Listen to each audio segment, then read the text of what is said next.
Neraka Jahannam yang saya kaget waktu saya membaca satu hadis, saya heran. Neraka Jahannam sendiri berlindung kepada Allah dari ancaman wail sendiri.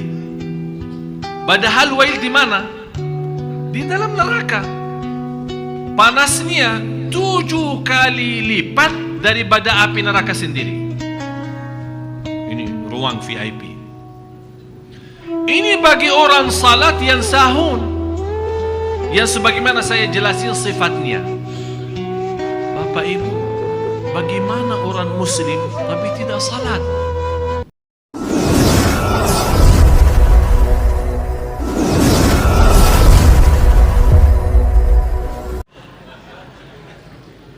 Ya Allah, Bapak Ibu, tolong kita sama-sama perbaiki diri.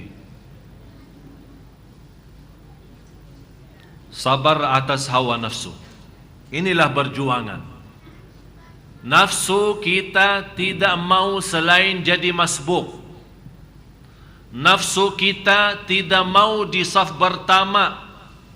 Yang saya heran, apalagi Jumat, orang datang mengharap mendekati khatib supaya dapat pahala mendekati khatib, dan saf pertama didoakan oleh malaikat. Datang masjid masih kosong, duduk di ujung sana belakang. Heran saya. Malah ada orang yang datang belakangan, dia fikir masjidnya sudah penuh, sudah terisi. Kok lihat di belakang saf sudah tersusun dan rapi. Tapi begitu kalau dia orangnya tinggi, kayak orang Arab ya, lihat ke depan, oh kosong sih. Jadi bukan masalahnya salah kita tidak melihat ke depan, karena mungkin kita kondisi tidak terlalu tinggi lah ya.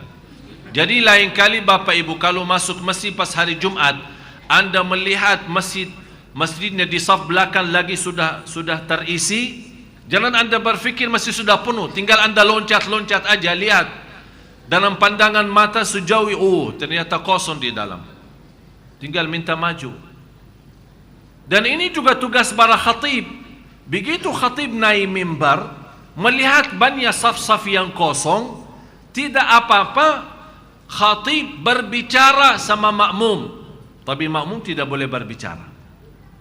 Khatib menyampaikan ke jamaah, tolong Pak maju, saf yang di belakang maju-maju. Ini dalam khutbahnya. Jadi mereka tinggal ikuti perintah khatib dan maju, supaya orang yang datang belakangan telat, dia bisa mendapatkan posisi yang sudah siap, tambah mengganggu orang-orang yang sudah di depan. Tapi karena kita tidak mensusulkan saf depan, akhirnya orang yang datang melihat ada kosong di depan, akhirnya masuk. Akhirnya karena kakinya kanan, karena kakinya kiri, bisa berantem sama orang, bisa marah sama orang. Orang hanya tengok matanya, apaan ini orang datang telat sudah nyakitin lagi. Akhirnya hilang rasa Jumat, sudah sakit hati.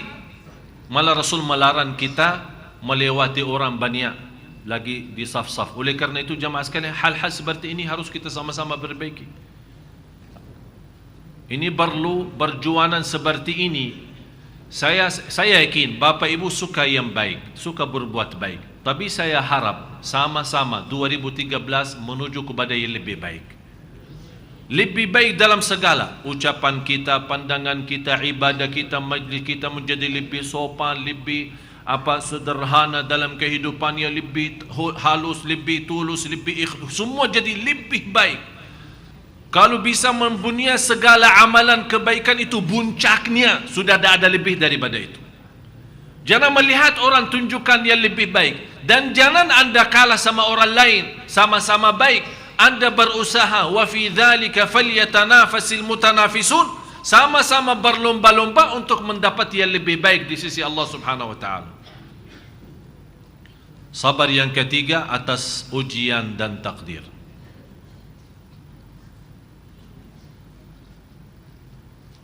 Ini sabar ujian takdir itu perlu bahasan sendiri.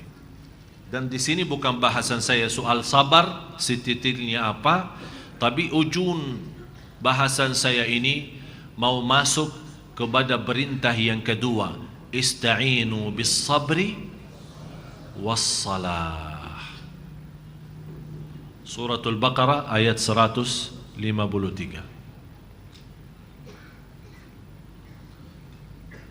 Salat ini ada orang salat tapi Allah tidak terima.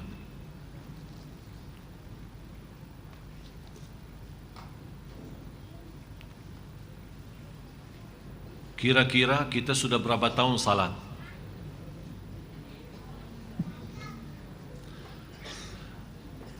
Siapa yang sudah merasa salatnya sudah mantap? Semua punya masalah salat? Angkat tangan yang punya masalah dalam salat.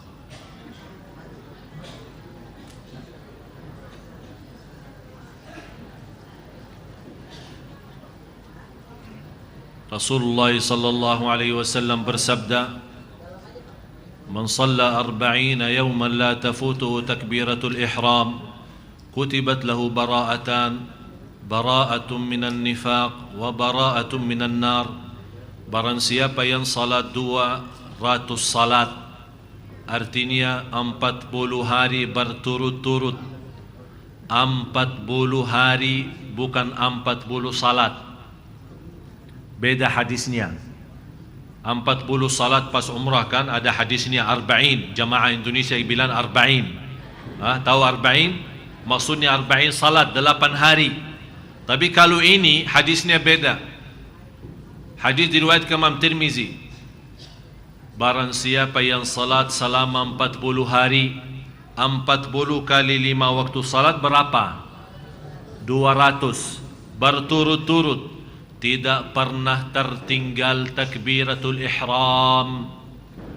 La tafutuhu takbiratul ihram. Tidak pernah tertinggal takbiratul ihram. Akan dapat 2 kebebasan. Bebas dari munafik. Yang kedua, bebas dari neraka Jahannam. Bapak Ibu, demi Allah, demi Allah, demi Allah, orang munafik tidak bisa melaksanakan hari ini.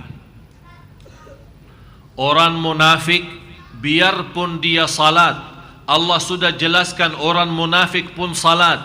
Orang munafik baca Quran, orang munafik zikir. Tapi beda orang munafik sama orang mukmin apa? Orang munafik kalau salat, salatnya malas. Orang mukmin kalau salat, salatnya semangat dan cinta. Orang munafik berzikir tapi sedikit.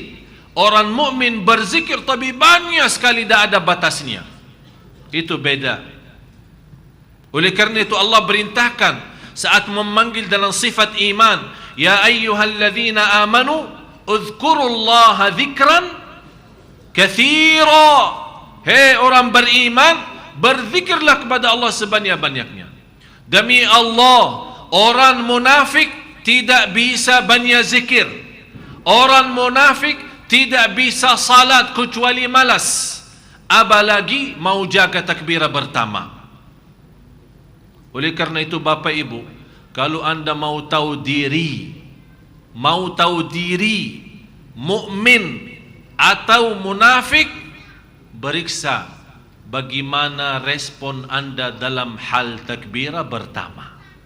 Kalau anda sudah termasuk selama ini, alhamdulillah, tidak pernah masbuk dan tidak pernah lewat takbirah ihram, alhamdulillah, jaga sampai akhir hayat. Kalau anda merasa ada kemacetan karena penyakitnya tinggal takbirah ihram, ada titik-titik hitam munafik dalam hati, segera perbaiki. Kemunafikan tidak bisa diobati di rumah sakit. Tidak ada resep obat. Resep obat menghilangkan kemunafikan dalam hati adalah jaga salat dengan takbirah ihram. Faham takbirah ihram enggak? Jadi imam Allahu Akbar, kita Allahu Akbar.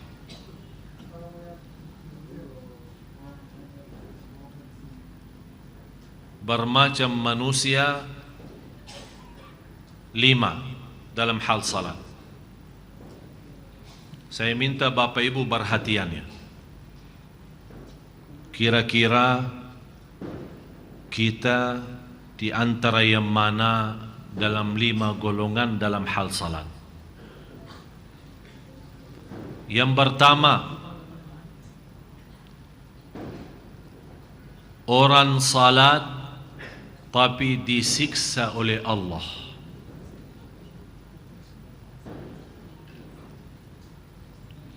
Orang salat tapi disiksa. Ternyata salatnya bukan menyelamatkan, malah salatnya membawa dia ke siksa Allah. Fawailul lil musallin alladzina hum an salatihim sahun. Suratul Ma'un.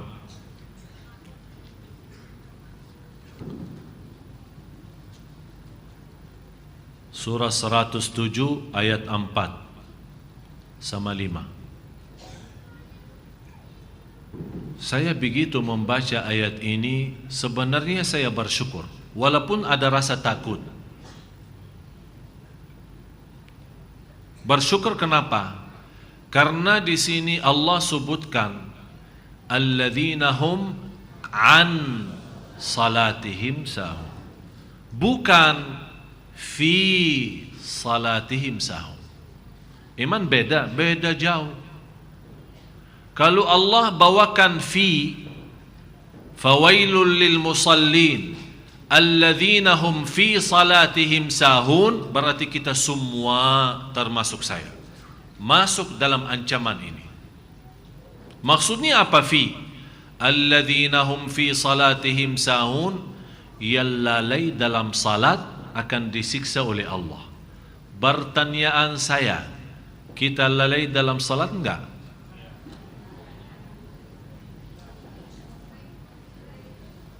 Sering. Ini ibu-ibu bilang sering. Tapi alhamdulillah Allah tidak bawakan fi, karena Allah tahu manusia. Tapi Allah bawakan an salatihim. Abdullah bin Abbas radhiyallahu anhuma menjelaskan tafsirnya ini an. Apa beda an sama fi itu? Ternyata kata beliau, alladzina hum an salatihim sahun adalah salat orang munafik yang suka nunda-nunda salat. Begitu sudah mendekati habis waktu, dia kaget, ya Allah, mau habis waktunya, segera dan cepat ambil wudu dan segera dan cepat selesai salatnya supaya tidak habis waktu. Intinya salat tanpa rasa apa-apa. Allahu Akbar, Assalamualaikum warahmatullahi. Yang dia sadari Allahu Akbar sama salam, di antaranya tidak ada, nol. Dan banyak yang seperti ini. Saya lihat banyak masuk ke masjid hampir jam 6, berarti sebentar lagi maghrib ya. Ternyata dia belum asar. Begitu dia masuk ke masjid, saya perhatiin, saya fikir pertama baik sangka, harus baik sangka. Begitu dia salat, saya sambil pandangan saya, ini salat apaan ini? Jangan-jangan lagi olahraga tapi salah tempat. Begitu dia salat, Allahu Akbar, belum lama ya, belum lama sudah rukuk, sudah sujud. Begitu dia mau tahiyat pertama, saya fikir tahiyatul masjid. Dia bangun lagi, salat 2 rakaat. Jadi teruskan 4 baru salam. Tidak lebih dari 2 menit. 4 rakaat. Habis itu dia angkat tangan. Dan saya begitu dekatin, saya tegur beliau. Maaf, enti berdoa apa? Ya Allah, terimalah salat ana.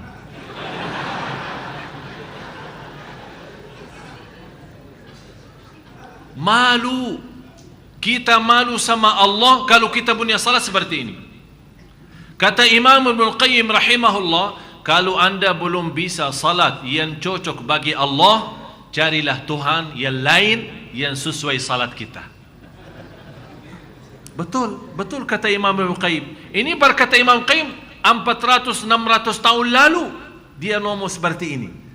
Kalau anda belum bisa fantas salat yang fantas yang cocok bagi Allah, cobalah cari Tuhan lain yang cocok dengan salatnya. Ya, kita salat sekarang tidak sesuai untuk Allah ini. Ini bukan untuk Allah. Itu yang dinamakan Rasulullah SAW, yang orang-orang yang bergerak dengan cepat untuk selesaikan salat karena takut habis waktu. Itulah kata Rasulullah, tilka salatul munafik. Begitulah salat orang munafik. Begitulah salat orang munafik. Begitulah salat orang munafik. Na'udzubillah. Subhanallah Bapak Ibu, saya mendapatkan pelajaran, kalau kita salat tepat waktu bersama imam, jamaah di masjid, tenang. Saya pernah terjumus di jalan berjalanan, kemudian mepet pas asar, kemudian ada ceramah di satu tempat. Saya punya fikiran, udahlah ke sana aja sekalian, nanti salat di sana. Dalam perjalanan, demi Allah Bapak Ibu tidak tenang. Sampai ke tempat dan salat habis, saya selesai. Memang sudah maghrib dekat, tapi begitu saya salat, saya sadar saya tidak salat. Baru sadar saya tidak salat. Dan saya minta maaf ya Allah, inilah salat saya seperti ini. Saya tidak pantas menjadi hamba-Mu ya Allah. Kalau memang salat kita seperti ini. Tapi ternyata salat tepat waktu di masjid berjamaah, subhanallah, kita sepertinya mengangkat gunung yang besar di atas kepala kita. Sudah mendapatkan ketenangan yang luar biasa dan menyelesaikan kewajiban kita terhadap Allah. Baru kita fantas berkata, ya Allah, terimalah doa dan salat kami. Sudah jelas yang pertama, orang salat tapi disiksa.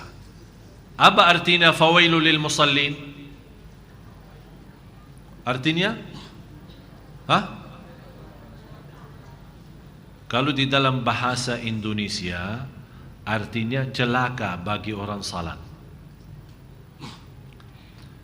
Dalam bahasa Arab, wail satu kampung di dalam neraka.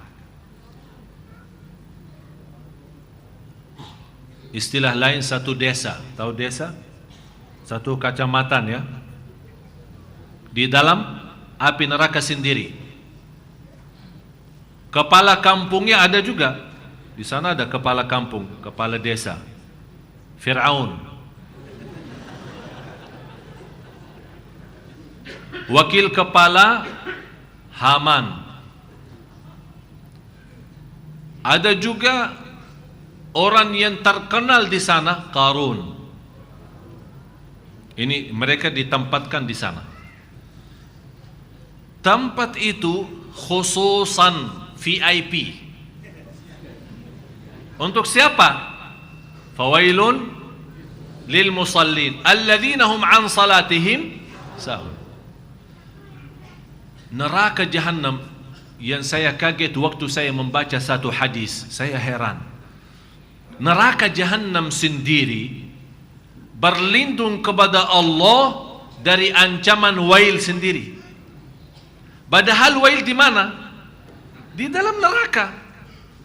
Panasnya 7 kali lipat daripada api neraka sendiri. Ini ruang VIP. Ini bagi orang salat yang sahun, yang sebagaimana saya jelasin sifatnya. Bapak Ibu, bagaimana orang muslim tapi tidak salat?